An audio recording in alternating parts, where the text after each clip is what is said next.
If you are drowning in emails and you are wondering if you should be using Copilot for Outlook, this video is for you. I have spent about 15 hours testing all the different features that are with Outlook and Copilot, and there's a lot that actually are time wasters, but in this video, we're gonna talk about what are the features that are gonna be super beneficial to you. And at the end of the video, we're gonna answer the question, should you actually invest in Microsoft Copilot for Outlook? The first feature we're talking about is email summarizations. And if you've ever been in the camp of getting an email and it's 12 paragraphs long, this feature is a lifesaver because you don't want to have to spend all your time trying to catch up on an email thread or read a 12-paragraph email when Copilot can kind of do everything for you and give you all the context that you need right out of the gate. So to show you how this works, I actually want to pull up two different demos. One of them is going to be a very quick summarization of what a single email looks like. And then another demo is going to be of what the actual chain of emails is going to look like. So the first one that we're going to look at is a real email chain that I have in my inbox. So you can see there's complete chaos. It's about a product launch that's been going for about 3 weeks. So what we do here in this specific email thread is you're going to click the Copilot icon, which is always listed in the ribbon on any Microsoft product. You're going to click the Copilot icon. You're going to select Summarize. And then Copilot's going to give you 3 things instantly. First, it's going to give you the key points. So what actually matters for you. The second thing is its action items. What do you need to do or what do you need to know? And then the third thing is questions that are directed at you. So what are some things that you might need responses to? What are things that people are waiting on? Things like that. And here's the thing. This whole thread would have taken me maybe 10 minutes to read.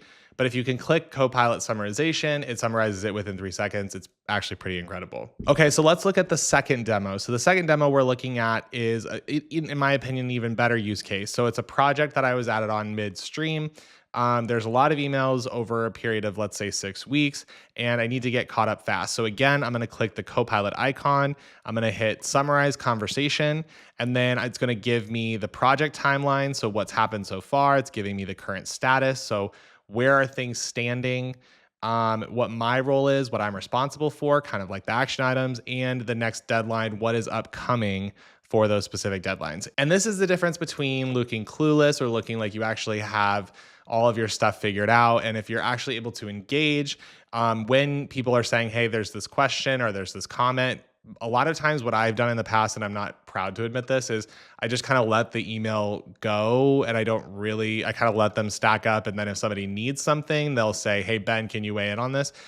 I am not necessarily proud of the fact that I do that, but with email summarizations, it's actually able to pull out that information and say, hey, you're actually needed here, here, and here. And you can actually chime in looking a lot more engaged than what my strategy would have been. Okay, so if the first feature was helping us get caught up on emails, the next one is going to help us write them. And that leads us to feature number 2, drafting email responses. So drafting email responses, you might be thinking it's something like a ChatGPT or an Apple Intelligence where the predictive kind of system says, hey, here's the email that you've got. Let's make a response to that. It kind of works similarly. I think the big difference with Copilot and Outlook specifically, and the reason I want to highlight it, is it doesn't really sound robotic. A lot of email kind of clients that I've looked at or tested for different AI tools or productivity systems, they do sound really robotic to the point where it's actually just easier if you write the email yourself or if you write the document yourself. But Copilot has actually saved a lot of time in that respect. So I actually have 2 demos to showcase what this looks like. The first one's going to be a professional kind of conversation, and then the next one's going to be a little bit more casual to my team. So let's take a look at what that looks like. So in this, someone asked me for a project update with 3 specific questions. So typically in the old way of doing things, I'd spend 10 minutes crafting a response and reviewing it and second guessing my response and hoping that it sounds professional, but not too professional. So in this instance, we're going to click Copilot. We're going to hit Draft with Copilot. And I am going to type a specific prompt. So in this instance, I'm going to type draft a response confirming the Q4 timeline, explaining the budget adjustment, and requesting the stakeholder list by Friday. Note that these were the 3 things that were asked of me. So I'm going to put that in Copilot and say draft a response for these 3 things. So Copilot's going to structure all the answers to the 3 different questions and actually sounds like me because it's trained on my data. Or it's trained on data of emails that I've sent. So if we look at this, it's actually structuring my response, answering all 3 questions, and it actually sounds like a person, which is great. Now I just have to quickly tweak a couple things before I actually send the email out. So let's look at the second example. This is where I think Copilot kind of stands out, is it's able to adapt your tonality depending on who you're talking to. So in this specific instance, we're going to show the same process, but the prompt is going to be draft a quick response saying yes to the happy hour, asking about the venue and mentioning it to Sarah, and keeping it casual and brief. So it's able to draft that email with the kind of the tonality of being more casual and being less kind of uptight. So we can see the difference. It's matched with the casual tone perfectly, in my opinion. There's no corporate speak. It's not formal. It's just very natural. It's something like I would say. So 3 things to make this work. You have to be ultra specific with your prompting.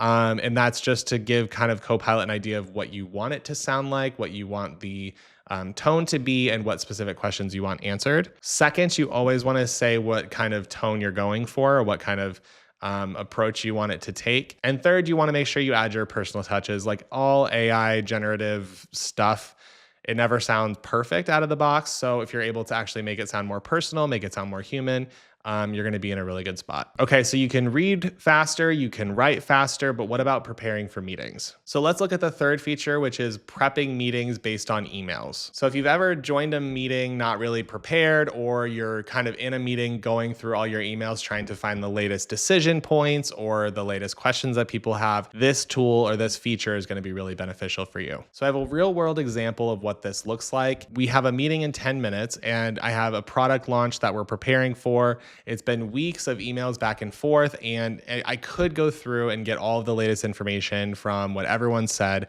or I can use Copilot. So in here, I'm going to open the meeting. I'm going to click Copilot, and then I'm going to hit prepare for this meeting.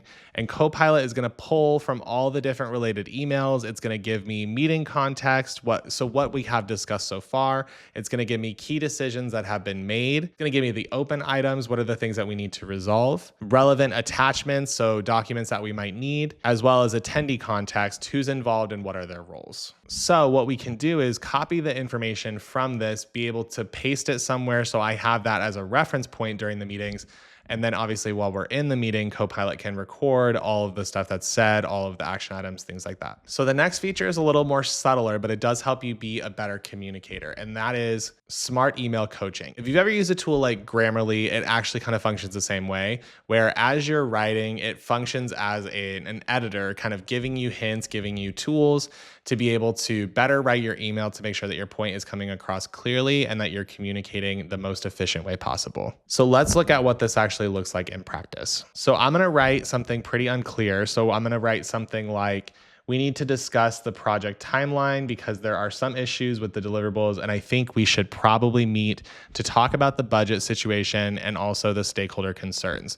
So you can see that there's some suggestions already appearing. So Copilot's telling me that there's a run-on sentence, that I buried 3 different topics, so I should separate them, and that there's a main ask is unclear, that I should lead with what my main ask is in this email. So if I can apply these suggestions and rewrite something like this, let's schedule a meeting to address 3 items. 1, the project timeline adjustments. 2, the budget concerns. And 3, stakeholder feedback, which works best, Tuesday or Wednesday. So you can see that Copilot is helping kind of coaching me through the different ways that I need to be adjusting my emails.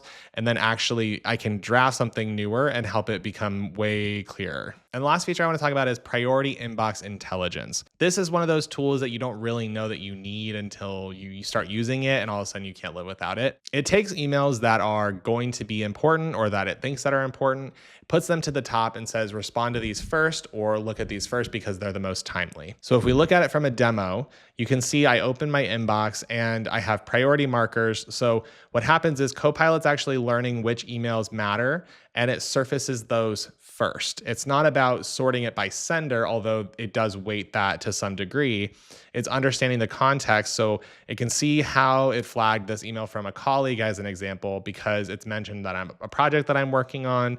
There's a deadline involved in this project, and it's asking for specific input. Meanwhile, I have other emails that get deprioritized because they don't necessarily have the same importance or they don't have the same context that are triggers for Copilot to say that an email is more important or not. So the learning period for this, if you start implementing it, you'll see some priority emails pop up, but I found that after about 2 weeks of using this is when it kind of really starts to understand what the priorities are and being able to kind of catch up on your emails and understand who are the important senders, what are the important projects that are being done, and being able to flag when things are important for you. So those are the primary features that I think are important with Outlook. If you have any features that you love that you want to use, let me know in the comments below. If this video has been helpful, please like and subscribe. I'd love to see you come back. And if you're looking for more information on Copilot, check out this video that I made about Microsoft Copilot and if it is worth it. And with that, I will see you in the next one.